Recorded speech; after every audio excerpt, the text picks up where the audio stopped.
Welcome to the Becoming a Streamer podcast by Pipeline, where we interview your favorite streamers and learn about their journey to where they are today. I'm your host and co-founder of Pipeline, Snoopy. Today, I'm joined by Bajheera.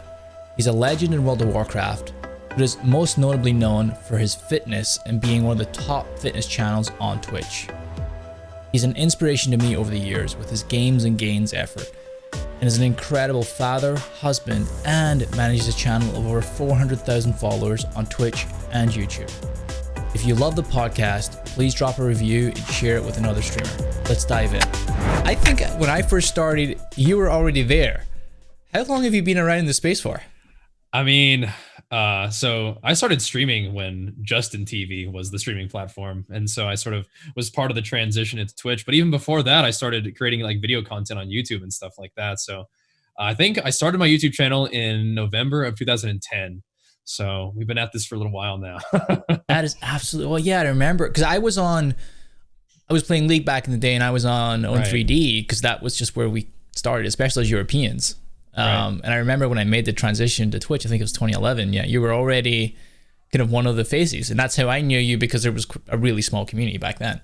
Yeah, no, it's crazy that I've been able to do what we've been doing for as long as we've been doing it. I feel just tremendously lucky, and I definitely think that getting started early is one of those things that that's just luck, man.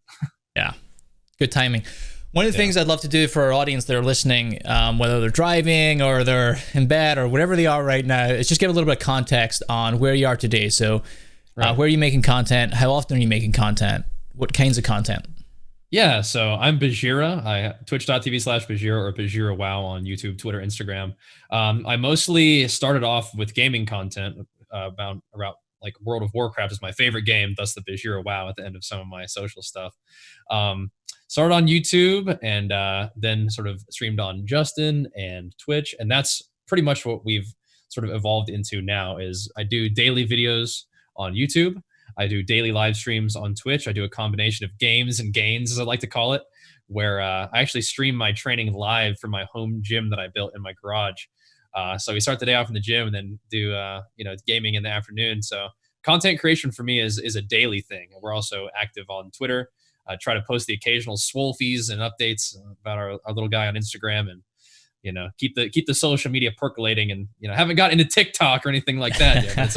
It's on the menu. Maybe it sounds someday. Like you're doing a lot already. Would you say? So you said games and gains. Is it 50% games, 50% gains, or is it weighed one way? In terms of the timing of it, it's about right now. I do about 2 hours of training in the morning, and then I do about 6 hours of gaming throughout the afternoon into the evening. So that's the timing distribution. In terms of how much I think about the games and gains, I'm pretty much like 100% into my training when we're training, and I'm making sure I get my food in during the day, and I'm also like 100% trying to make sure I'm doing a good job in the gaming as well. So it's for me, like I get to do so many things that I'm passionate about. I get to structure my time and the way that I use my energy and invest that into things that I like to do. And so, when I get the opportunity to do that, we're going all in.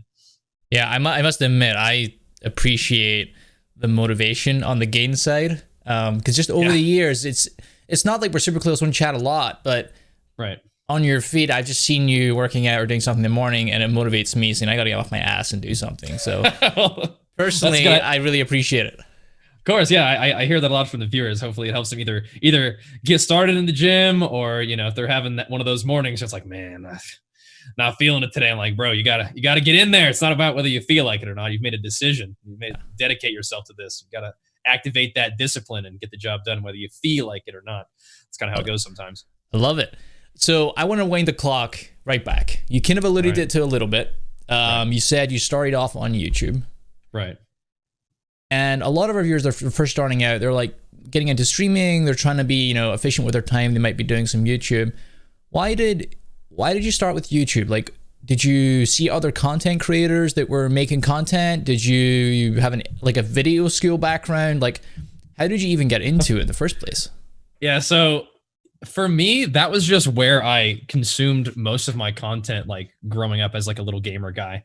I was like, oh, I could like watch videos of how to do this in a video game. Or basically it was a situation where it was just like, I'm into video games. I want to consume content about gaming, whether it was like guides or just like funny videos or things like that.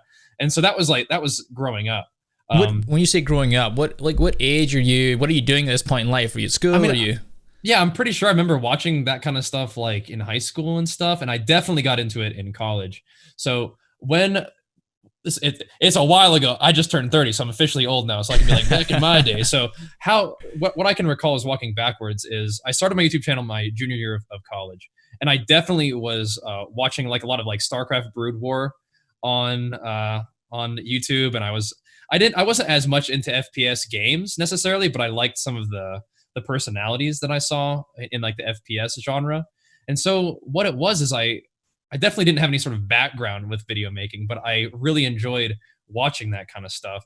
And I've always enjoyed gaming. And but I guess I should say that my video making history, I did really enjoy making like stop action like Lego movies back in the day with like a camcorder. Oh. So I still enjoy doing that sort of thing. And I also enjoyed actually, so the video games are fun to play obviously, but I really enjoyed watching my friends play through like story games and stuff, or watching like my sister play through like Paper Mario, that kind of stuff. So you'd be kind of sitting next to them and watching this. Yeah, like I would, just be in the morning, I'd be getting ready to go for a run, and or finishing up a run, and I'd come home and eat, and I'd watch my sister play whatever she was playing, on GameCube or whatever. So there's these like hints, if I look back, that like, okay, these things actually come together a little bit, where I liked making movies about stuff. I liked watching people game. I also enjoyed playing video games myself. So maybe there's something that sort of comes together. But basically what happened was I was watching YouTube videos and I was like, I think there's something happening here. I think there's something building here. I think there's something growing here. And I'd like to be part of it. And so I wrote a message to one of these YouTubers that I was watching. I was like, hey, I really like your content. I think what you're doing is cool. What is your advice to help me get started if I wanted to create YouTube content as well? And I didn't get a response, which is absolutely fine, completely understandable. But what that sort of told me is like, I don't really need someone to tell me how to get started. I just need to get started, and I'll learn as I go. And that's pretty much what happened. Is I was like, the game that I was most into was World of Warcraft. I was playing like a lot of Dota, like a lot of Warcraft 3 custom games. Yep. And I was like, man, it'd be so cool to be able to keep your character after one of these games was over, because you've done all this work to get all this awesome gear. I mean, like, you're a MOBA guy, you know how this works. You get all these awesome items, and at the end of the game, you're crushing everybody. And then it's over, and then the next game you got to start over again. And I was like, it'd be really fun to be able to keep all that awesome gear that I had and continue to crush noobs every single game. And I was like, there is a game like that. It's World of Warcraft. So WoW was super popular around that time. I mean, WoW continues to be a when did you start in WoW? So I started my journey on YouTube with starting WoW. What patch in WoW? It was the end. So I leveled through the very end of Wrath. Yeah. So a lot of people were like, yo, I remember watching you back in Wrath. And I was like, I didn't start playing until Kata, but I guess I did level through the sort of Kata pre-patch. Like, so there's like a month or a couple weeks where Wrath is over, and they're sort of switching over like the game design into a Cataclysm style, in terms of like the way the classes are made and stuff like that. But it wasn't actually Kata content yet, because I remember reaching max level the week after the arena season started in Kata, and I was really bummed about that because I missed the first season because my computer, which is a '08 MacBook Pro laptop. That's where it all started. I love it. My parents gave me that for graduating high school, and then that sort of became my movie making machine back on iMovie, and some sort of like really weird like Mac exclusive video screen capture thing. I don't even remember what it was called, honestly, because like, Mac is like, there's not software for gaming or like content creation. Back then it felt like on Mac, even though now that's like people like to use that for editing. But yeah, so I was like, Blizzard games are one of those games that you can play on Mac. So, I was like, you're playing WoW, you're making content, you're still at school, you're in college at this point. Right. Yeah. How did you stay motivated and continually doing that? Did you get traction right away? Were you just like throwing the content out there? Yeah. So the content creation was actually born out of a dissatisfaction with school. And I'm somebody who throughout high school and throughout school in general, I was always, pretty passionate about studying and being willing to, I wasn't like, man, I love studying, but like I would do the work and I would get good grades. And that was something that like I identified with. I identified with somebody who's going to be able to do the work and, be a good student and succeed and, excel. But, there was things going on with my family at the time that I wanted to come home and be part of. So I actually left the school that I was in for freshman and sophomore year. I came back, went to Vanderbilt University, which is in Nashville, Tennessee. And during that time, it was a situation where no fault to anybody except just me, is I felt like I was putting a lot of effort into something that I didn't really feel like was fulfilling to me, and worse, I didn't feel like it was leading me to somewhere where I wanted to be. And when people ask me about this, I mean, I tell them this. I mean, obviously, stay in school, finish college. It's a huge platform for you to go and then do whatever you want to do for the rest of your life. It keeps options open for you. But for me, it just wasn't a fit. And out of this sort of dissatisfaction, out of this sort of need for creativity, that's one of the things that drove me to start creating content. I can remember, like, it's like a shimmering moment, and it was a shimmering moment in that moment, and it's a shimmering moment now, where I had such clarity that this is something that I needed to do. I remember calling my mom and telling her, just it's one of those weekend calls where you call your mom, check in when you're at college, and I said that this is something that I want to do. I'm gonna get WoW, and because it's a game that I think is gonna be really, really cool for me. It's a game I watch a lot, and I'm ready to dive in, and I'm gonna share my journey through World of Warcraft with whoever's interested, and that's gonna be how I start my YouTube channel, and that's what I did. And I'm just like, there was like some sort of like interstellar moment there where like me from the future is like poking books to tell me to like start a YouTube channel, buddy. You're gonna really like this. It's gonna go well for you. That's super cool. Was your family? You had that conversation. Was your family supportive? Did you have a girlfriend at the time, or? Yeah, I did. I did have a girlfriend at the time. I feel like, not to fire shots at anybody, I feel like my parents and a lot of people were like, I don't really know what this is. You're spending a lot of time on your computer, and I'm not sure this is a good thing. Yeah. And I remember my sister being really supportive, though. My sister and my grandpa. That was really interesting to me. My grandpa was a very successful businessman, and I think he's like, he's gonna be all right. My sister was like just on my team anyway, so that was pretty cool. But yeah, it was completely understandable for my parents, because this is also at a time where I decided to take a break from school too, right? So I was very dissatisfied, and it was eroding my sort of like emotional well-being. Mm-hmm. And this is a place where I was not familiar, right? Growing up and going into high school and college stuff, I was like I was a good student. I was a successful athlete. Had these kind of things were normal for me to put effort in and have it feel good and do well. And when I started to put effort in and it didn't feel good, and I felt like I could be doing the feeling that was the most important is not just like I'm putting effort into it doesn't feel good. The feeling was I could be doing something so much more. Like, this is not what I'm supposed to be doing is one feeling, but the other feeling is I'm supposed to be doing something else. Right. That's the one that I think is the most powerful. And that's the one that was sort of like bugging me the most. But yeah, so I was like, this is not working for me. This is making me sad. I need to take a break. I'm emotionally, mentally in a place that I'm not familiar with, and it's not good. It's not going the way that it needs to. So I took a break from school. And so, yeah, so from my parents' perspective, they have their son who's been kicking butt in school and in sports and doing a great job overall, and they're not getting into trouble. And then he's dropping out of school and spending all his time on his computer. And it's like, this is not good, right? So I had to really encourage them, like, because they didn't want to talk to me about it. Like, my parents have always been super supportive, and they've always been, willing to talk and listen. And I'm like, listen, I'm working on something. I know it might look like I'm spending a lot of time on my computer here, and I realize it, but I'm not just wasting my time. I'm actually building something. That's interesting. You were able to have that mature dialogue with them. Yeah. I really believed in myself, even very early on. The videos that I was making were something that was coming out of my creativity and my passion, and it was resonating with people because I was making like WoW videos, I was making gaming videos, but I very quickly also integrated like vlog content into what I was doing. I would just sit down and talk to the camera, talk about whatever it is that was on my mind, and I feel like that really helped me connect with my audience. And I felt like there was something there that was really important to me, that was meaningful and that was good. Do you remember what the growth was like for you in the early days? I mean, you're making content, you've dropped out, you've obviously got a little more time now. Yeah. And you're focused. But what was that first period, like say like the first 6 months, year, 2 years, like what was that like for you in terms of growth? Yeah, so I think that I don't remember numbers. I mean, I probably could actually go look at my YouTube channel how the growth was. It's all good. But I remember the fact that there were a couple of videos that really would catch on with people. And I was doing these videos where I would like embody my character like a funny voice. Like I think the first and the most legendary is like Fury Bajheera, right? So he's like, "What's up, guys? Fury Bajheera here," and I would just constantly just talk the most smack on everybody that I was fighting in battlegrounds.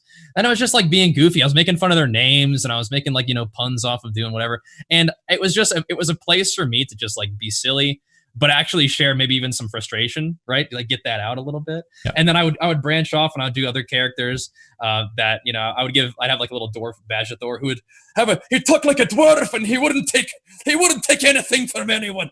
Like this guy is just like their attitudes and those kind of videos I think really helped my channel get started, along with me sharing who I am just as a person, right? And so all of this started to catch on and all of this started to grow, and I was seeing this and I was feeling this, and but it's still like, it's not like a job yet in my parents' eyes, and it wasn't really a job yet for me. I was still working as a lifeguard, and so I would do a little bit of work in the morning, and it actually looks a lot like what I do now, which is funny. I'd get up and I do a little bit of work on the YouTube side of things, and I'd go work out, and then I'd do my shift lifeguarding, and I'd come home and I would stream my games. And that's kind of how things are now, except for working as a lifeguard, I stream more games. So how, pretty cool for you, and how did that switch happen? So when did you go from part-time, being a lifeguard, to full-time? Right. So this is another one of those really interesting things about how the timing of all this worked out, is that I told you that my parents were always super supportive of me. They would always help me, go after whatever it is that I was passionate about, whether it's sports or whatever. And I think that one of their final tests was to be okay with like me doing something and support me in doing something that they weren't sure about. It's really easy to encourage your kid to be like, yeah, go to school. Yeah. Play sports. Yeah. be a good person to your friends and your relationships. But this one is like, I'm not so sure about this, but we believe in you. And that moment happened where my dad, so I grew up in Nashville, Tennessee. We had been there for, 20 years, 21 years almost. And my dad worked for Vanderbilt, and then he got a new job at Kaiser Permanente here in California. And so that was a good opportunity for him, and they took it. And so for the first time ever, we were moving. And so they were going to go to California. And then I am in that position of took a break from school, not really interested in going back. Things are going really well with the YouTube channel. Still working as a lifeguard. What's really well, just to put it in context for people? At this moment, at this particular like juncture, I was making more money doing YouTube and live streaming than I was doing the lifeguarding job. Yep. So when all of this happened, when it was time for them to move away, I had the decision, what was I going to do? So I didn't really want to go to LA, where I didn't know anything or anybody, and pay 4 times as much to live on my own. I didn't really want to live with my parents because I love my parents, but I think it was time for me to kind of do my own thing. And so my decision was that I was going to stay in Nashville. I was going to live with one of my friends, and I was going to do my thing, whatever that was, in Nashville. And so I moved into my friend's basement, and that was my spot. And the one rule that my parents gave me was like, okay, we're cool with this. You get to do your own thing, but you can't quit your job. And I was like, okay. So as soon as they left, I put in my 2 weeks and did a full-time content creation since then. But yeah, that was also a time where, so YouTube was kind of where it started, and that was kind of gets that focus early on. But I probably started my YouTube channel in November of 2010. And I think I started streaming in the summer of 2011. So it wasn't very long before I was I made that jump. And so both of those things were sort of really picking up speed at the time that it needed to be something that could support me if I wanted to do it. So it just worked out really well. That's awesome. And what would you say like the challenges that you faced were in that period? The top challenges? Man, like so the picture that exists objectively is there's this kid who is living in an unfinished basement with like a pull-out couch to sleep on and a desk set up in like a cinder block, just the wooden beams basement, right? So it's like, this is like kind of a weird setup. Man, I was so happy. I had to take care of rent. I had to feed myself, and I was building this dream job of playing video games and sharing my adventures in the games, and eventually fitness and vlogging. I was building this, and it was blooming, and it was just like I'm sure there were challenges like time management, things like that. But at that time right there, it was like, I call it a wild time, but it was actually just so wonderful, right? Because I do want to continue to build in terms of like, I want to have a nice place to live. I want to have a family, and we're doing that, which is awesome. We don't need to jump to that yet, but back then it was just a 21-year-old kid living his dream after being like weighed down by an environment that was not productive for me. So I was super happy, man. So it sounds like it was like extremely liberating. Like you were in control of your own destiny, and it was on you. You know what you were going to do next. And it was going well, which is the best part, right? Because when it's like all on you, control your destiny, and it's really hard. It's like, okay, so now you got to push through. But this was like, I was having a blast. Do you have a sense of, I know it was a while back, but how important streaming was to you, to YouTube at that point? Were you monetizing more on streaming, or do you remember? Yeah. So interestingly enough, I think that over time, my focus has actually shifted a fair amount, because initially YouTube was like the kind of the main focus. I was thinking that's kind of the main content that I'm passionate about. That's the main thing that I'm doing. And streaming was kind of like a way to interact with my viewers, because what brought me to streaming in the first place was like on YouTube. When I first started, I always would respond to every single comment. Whenever anybody subscribed, you actually had the option to like click their profile, go to their page, and like write a comment on their YouTube wall or whatever it was. And I would thank them personally for subscribing, everybody. And so I've always really loved interacting with my viewers. And when I heard there was a way to do that live, I was like, oh, I got to get in on that. So I always really enjoyed, just being a goofball on stream and sharing whatever I was doing with my gaming with my viewers. But over time, especially recently, I would say that Twitch has powerfully overtaken YouTube in terms of what I would call as my main focus. Like, I still do YouTube content every day. I'm still passionate about YouTube, but in terms of what I do to make this something I do for a living, streaming is a more powerful tool for that for me right now. Super cool. Yeah. One of the things I wanted to chat about, you alluded to it slightly, was responsibilities. Yeah. And for a lot of listeners, they have a significant other, or maybe they're even parents. Right. For you, you had a girlfriend at this point in time before she became your wife. I imagine you didn't go straight to the wife part. Maybe you did. No. We had to cut a lot of the things that were holding me back about my sort of previous situation loose, and that was one of those things. It was like I got to make moves, and there are things about how things were going that weren't working for me. And so that was another one of those things that was a liberation of that time, was that relationship that was going on through high school, it was a good time, but you got to do your thing. And that was not one of those things that I was going to keep doing. So. Yep. And then now becoming a dad, how was that experience? Oh my goodness. This year and last year with having our little guys has been a life-changing event, and not all in just super easy ways. But he is absolutely amazing, and I think that he has made me a better person almost instantly. But not. I find that hard to believe. You're already such a good person. You're too kind.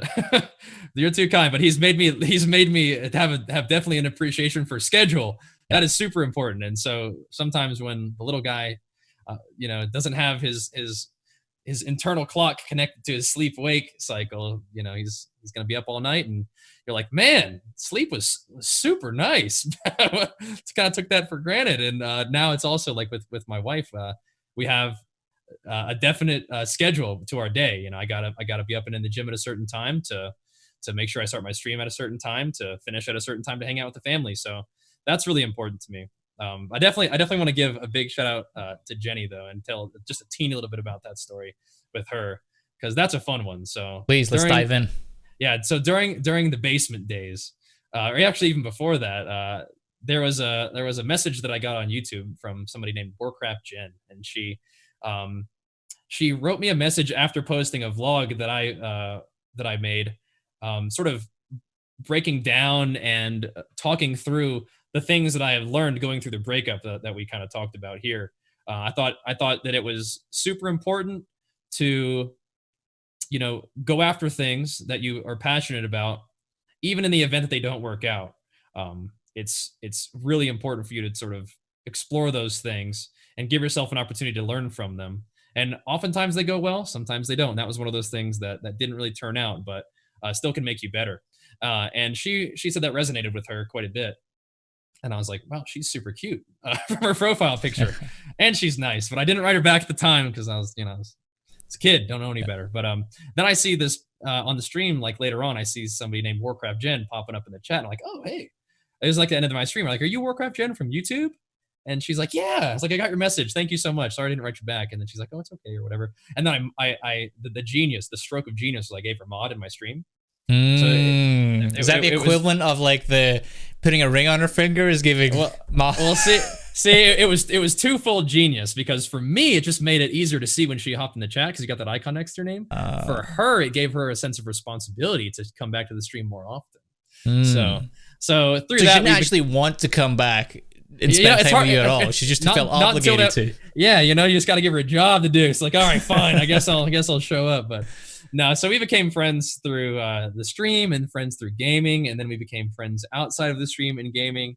And then she came to visit me because we thought we really liked each other, and turns out we really did, and it went beautifully. And then she went back home for a while, like a month, and I'm like, okay, so I really miss you, and I'd love for you to come back if that's something you can do. And she did, and then one of our objectives for that second visit was for maybe us to find her a job out in Nashville so that she could stay. And we did no effort towards finding her a job while she was here. just hung out. But what ended up happening was when it was time for her to go, I said, one, I don't want you to go. I'd love for you to stay. And two, I think that we have something special here, not only in our relationship, but also potentially with our work. I think that if we work together on this project, this could really be something that could support us both. And she agreed. And so she stayed. And the rest is literally recorded history of us putting effort into our content creation and having us continue to sort of step up each time in terms of like our life. And the most recent step is our little one that we talked about. Yeah, Archer. Got goosebumps so cool. All over. It's a crazy story that I've been able to live in. I like this one a lot, is what I tell Jenny. I say I think that I tell her that I think that we will find each other in every lifetime, but I think the one that we're in right now is especially cool. I like this one a lot. So that's incredible. How challenging, like just juggling everything, I can imagine is super challenging. You now have a kid as well. How do you find balancing it all? Because I know a lot of listeners, they will have a part-time job, they might have a girlfriend or a boyfriend, and they are also trying to fit in the early days of streaming, in time like Super Mario, you gotta be on essentially. Absolutely. How do you find being so disciplined, and like what's changed over the years for you about being so disciplined? So fortunately, just before we dig into anything about the specifics of what I do, one of the things that I like to say is that discipline is a skill, and like any skill, you get better at it by practicing it. So I feel like I have a lot of practice with discipline. I think it's something that does sort of come a little bit naturally for me. Just because, I do have a history of, playing a lot of sports, being passionate about that. I've been going to the gym since I was like 11 or 12 years old. I was watching Dragon Ball Z, and I was like, Dad, one of these days I'm going to have to save the world, and I should probably start training now. And he was like, okay, you're a psycho.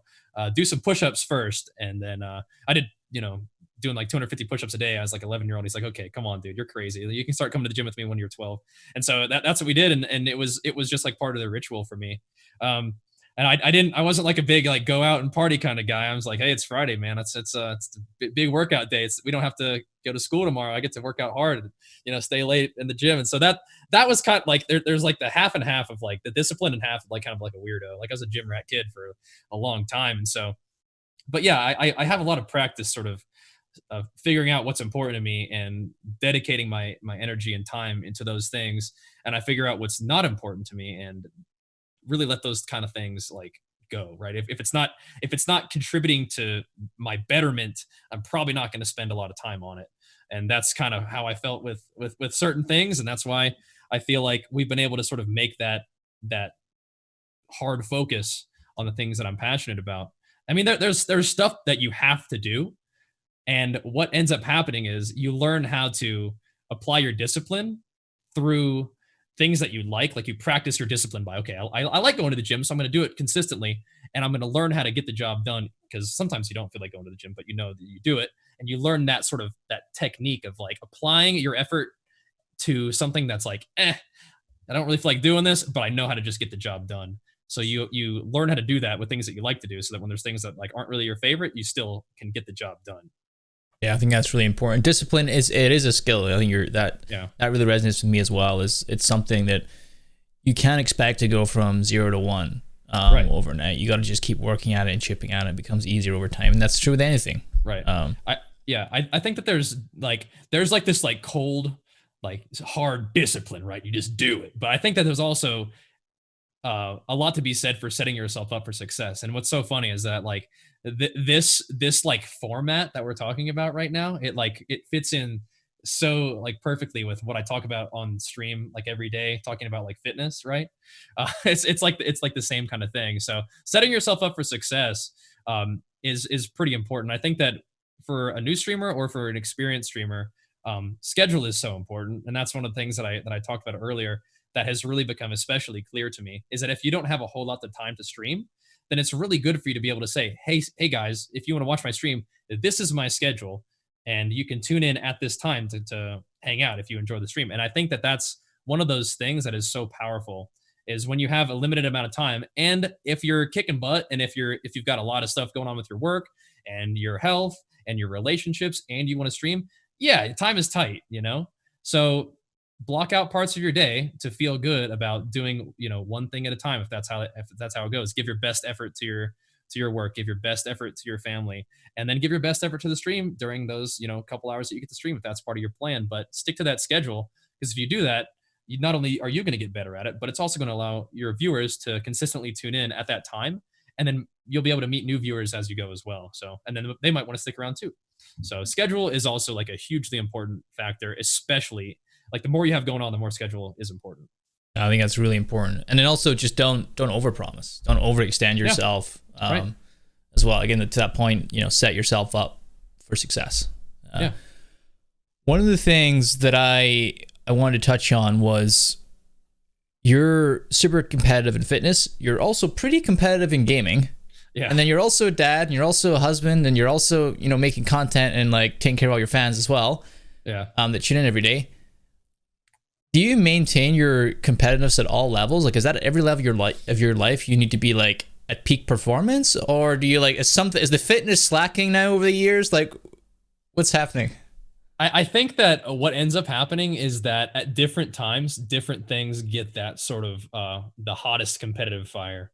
So to sort of like give examples of that, I think that with World of Warcraft, there was like when I started off, I was making like funny videos, I was doing goofy stuff and casual stuff, and that was really fun for me. But as I played more, I was like, I'd like to try to get a little bit better. And so I started to get into like the competitive side of the game, started doing more arena, which is like the most competitive like PvP type of WoW. And I started to learn a little bit about that. And then I got my first Gladiator title, which is like the top 0.5% of all players. And that was really cool. And I was like, well, I guess I want to get a little bit better at that. So put time and effort into that, found some teammates that I was able to play with consistently at the end of the season one time, where everything just sort of came together. And then we got rank 1, which means that you rank in the top 0.1% of all players, and you get a permanent title instead of just Gladiator Bajheera that you have to sort of re-earn every season. Now my character is permanently branded with the title of Fearless Gladiator Bajheera, which is really cool. So that's how like end of the season rewards are allocated. So during the Fearless season, you get a select group of players who will have that Fearless Gladiator title forever if they want to use it. And so that was one of those times where I really put World of Warcraft as like the thing for me, is like that was the most competitive that I've been in WoW, in terms of investing my energy into it. And then after I accomplished that goal, I was like, okay, so what else is it that I'm into? We like bodybuilding quite a bit. I think that now would be a great time to devote my most intense energy into my bodybuilding. And so we did that, and we ended up winning the Musclemania California Championship for physique in 2018, which earned me my pro status as a natural bodybuilder, competed at the World Championships for the Muscle Mania like bodybuilding federation. For those of you in listening, I know it Vegas. That was sounds extremely out there and crazy and not possible, but I promise I've followed him for years. He did all of this, and there's pictures and evidence to prove. I look a lot different, so you're like, that's not the same guy. Yeah, no beard and no body fat. Definitely looks a little different, but I promise you it was me. One thing I did love that you were saying there is you said we.